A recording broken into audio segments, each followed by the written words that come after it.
Hospital में है? मुझे बताओ वो कैसी हैं अब? वहाँ रुकेंगी क्या? नहीं नहीं ठीक है, वहाँ नहीं रख रहे, तुम परेशान मत हो, मेडिसिन दे दी है उन्हें, हम लोग निकल गए हैं वहाँ से। लगता है अजीजा ही इस औरत की कातिल होगी। सही है, मीरान को खबर कर दें क्या? नहीं, उसको मत बताना, बच्चे हैं, परेशान हो जाएंगे। पहली दफा हम लोगों से दूर गए हैं वो लोग, शाम तक आ जाएंगे, अभी बताने की जरूरत नहीं है। हम शुक्राना आंटी के साथ उन्हें घर लेकर जा रहे हैं, तुम परेशान मत होना बिल्कुल भी।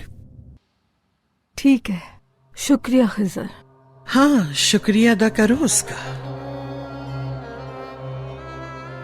जब तक मेरा इंतकाम पूरा नहीं हो जाता अदा करती रहो शुक्रिया। अगर तुम लोगों को इतनी ही दिलचस्पी है उन लोगों के साथ रहने में तो उससे कहो तुम लोगों को आके यहाँ से ले जाए। नहीं, मैं तो वैसे आइडिया बुरा नहीं है, वैसे भी अब तो हम रिश्तेदार हैं।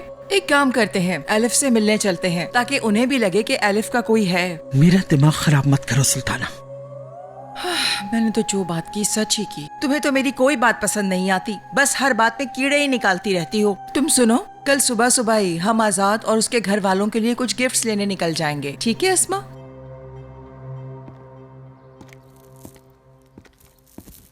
हाँ, इसका मत सोचो अस्मा, बस ये सोचो कि कल हम जाते हुए शॉपिंग पे सबको किस तरह बताकर जाएं, ताकि खबरों में आए कि असलान बे लोग शादोलों के यहाँ गिफ्ट लेकर गए हैं और साथ में हमारी फोटो भी खींचे और उनके दरवाजे के बाहर अजीजा खानम सारे गिफ्ट लेकर खड़ी हुई होंगी, फिर उनकी तस्वीर खींची जाए। कैसा लगेगा?